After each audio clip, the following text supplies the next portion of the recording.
दोस्तों किसी भी तरीके का मैट्रिमोनियल डिस्प्यूट अगर आपको लग रहा है पत्नी झूठे मुकदमे दर्ज करा सकती है या मुकदमे दर्ज करा दिए हैं दोस्तों, तो एफआईआर से रिलेटेड सुप्रीम कोर्ट के जजमेंट दोस्तों, ऐतिहासिक निर्णय, कॉग्निबल और नॉन कॉग्निबल ऑफेंस क्या होता है, संज्ञेय और गैर संज्ञेय, मान लीजिए पत्नी ने किन धाराओं में मुकदमा दर्ज कराया, पुलिस गिरफ्तारी के दौरान आपके अधिकार और पुलिस स्टेशन में किसी तरीके की हिंसा से बचने के लिए आपको क्या क्या करना है दोस्तों। जय हिंद, नमस्कार, मैं एडवोकेट आशीष मिश्रा। लाइक कर दीजिएगा, शेयर कर दीजिएगा, सब्सक्राइब कर दीजिएगा ताकि ये पूरे कानूनी प्रावधान को आप अच्छे तरीके से समझ सके दोस्तों। सबसे पहले तो समझते हैं एफआईआर को दोस्तों। एफआईआर एक इंपॉर्टेंट दस्तावेज है जो आपराधिक न्याय प्रक्रिया को गति प्रदान करता है दोस्तों, और इसे पुलिस द्वारा तब तैयार किया जाता है जब उन्हें किसी संज्ञेय अपराध के होने की सूचना मिलती है दोस्तों। इसीलिए समझेंगे भी संज्ञेय और गैर संज्ञेय अपराध क्या होता है दोस्तों। और एफआईआर एक दस्तावेज है जिसे पुलिस तब तैयार करती है और दाखिल करती है और उन्हें किसी संज्ञेय अपराध होने की जब सूचना मिलती है दोस्तों। और चूंकि ये जांच प्रक्रिया का जो शुरुआती चरण होता है दोस्तों, और जब भी इसमें किया क्या जाता है, जो मैंने अपने पीछे वीडियो में ब्रीफ किया था, अगर पत्नी मुकदमे दर्ज करा रही तो उसमें घटना की तारीख, समय, स्थान, अपराध की प्रकृति, शिकायतकर्ता और आरोपी के बारे में सारी जानकारी दी जानी चाहिए दोस्तों। और इसी का फायदा उठाकर अगर किसी तरीके से पत्नी ने सिर्फ शादी के कई साल बाद या आपने तलाक के लिए डाला, उसने झूठे मुकदमे दर्ज करा दिए, तो आप एफआईआर को खत्म करा सकते हैं दोस्तों। अभी बढ़ते हैं इस वीडियो को समझते हैं कि आपको करना क्या है दोस्तों। और जब भी एफआईआर दर्ज करने की आवश्यकता हो, कई सारे चरणों का पालन करना पड़ता होता है। जैसे सबसे पहले तो जो क्षेत्राधिकार है वहां के पुलिस थाने में जाए जहां पर अपराध हुआ है, और ड्यूटी अधिकारी जो होगा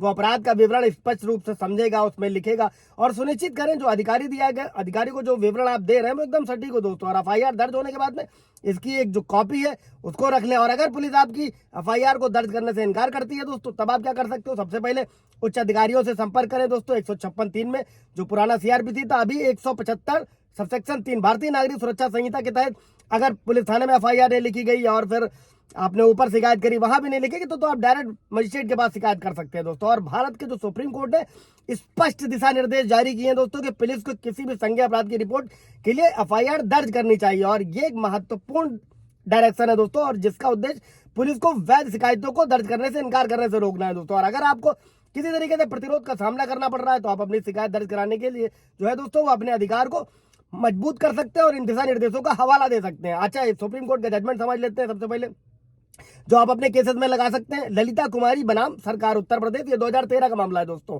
और इसमें सुप्रीम कोर्ट ने यह फैसला सुनाया था कि यदि शिकायत में संज्ञेय अपराध का खुलासा होता है तो पुलिस को एफआईआर दर्ज करना जरूरी है। और निर्णय में यह कहा गया था कि प्रारंभिक जांच केवल कुछ मामलों में ही की जा सकती है, जैसे कि वैवाहिक विवाद, वाणिज्यिक अपराध, चिकित्सा लापरवाही के मामले, ऐसे मामले जहां पर आपराधिक कार्रवाई शुरू करने में देरी होती है। मतलब साधारण शब्दों में ऐसे समझिएगा दोस्तों कि अगर हत्या, रेप, मर्डर ऐसे केसेस हुए तो पुलिस को एफआईआर डायरेक्ट दर्ज करनी है। लेकिन अगर कोई मैट्रिमोनियल डिस्प्यूट है दोस्तों, कमर्शियल डिस्प्यूट है, ऐसे में पहले जांच होगी, उसके बाद में सारी चीजें होंगी, वो एक अलग मुद्दा है। अगर कमेंट करिएगा तो ब्रीफ कर दिया जाएगा।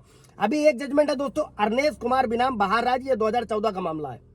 और इस मामले में सुप्रीम कोर्ट ने यह साफ किया था दोस्तों कि 7 साल के जो कारावास से अपराध है दोस्तों, किसी व्यक्ति को गिरफ्तार करने से पहले सीआरपीसी की धारा 41 है, जो अभी नए कानून में भारतीय नागरिक सुरक्षा संहिता के 35 के तहत नोटिस जारी करने की आवश्यकता पर जोर दिया गया। और निर्णय का जो उद्देश्य था दोस्तों वो अनावश्यक गिरफ्तारियों को रोकना और प्रताड़ना को रोकना था जो पुलिस द्वारा की जा रही थी।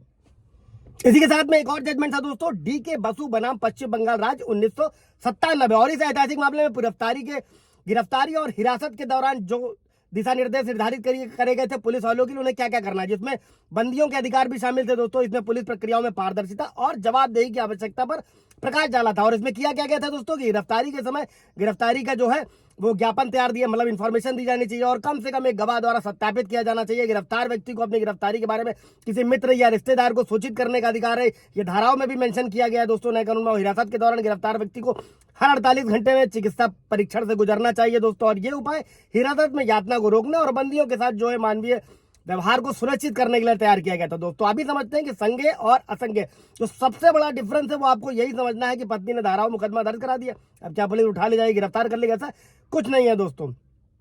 अब पुलिस कैसे काम करती है और उन्हें किन प्रक्रियाओं का पालन करना चाहिए दोस्तों। संज्ञेय अपराध चूंकि ये गंभीर अपराध होता है जिनके लिए पुलिस बिना पालन के भी और मजिस्ट्रेट की अनुमति के बिना भी जांच शुरू करने का अधिकार है। हत्या है, बलात्कार है, चोरी है, हमला है, शामिल है दोस्तों। और इसमें पुलिस बिना एफआईआर के गिरफ्तार भी कर सकती है और आगे अपनी कार्रवाई कर सकती है। और पुलिस मजिस्ट्रेट के परमिशन के बिना आरोपी को गिरफ्तार कर सकती है और अपनी प्रक्रिया। अब क्या होता है गैर संज्ञेय अपराध दोस्तों, ये कम गंभीर अपराध है। इसमें क्या होता है जहां पुलिस वारंट के बिना गिरफ्तार करने का अधिकार नहीं होता है। फॉर एग्जाम्पल धोखाधड़ी, मानहानि, सार्वजनिक उपद्रव, और अब तो 498A में भी गिरफ्तारी पर रोक है, कई सारे जजमेंट है दोस्तों। और गैर संज्ञेय अपराधों के लिए पुलिस केवल शिकायत दर्ज कर सकती है।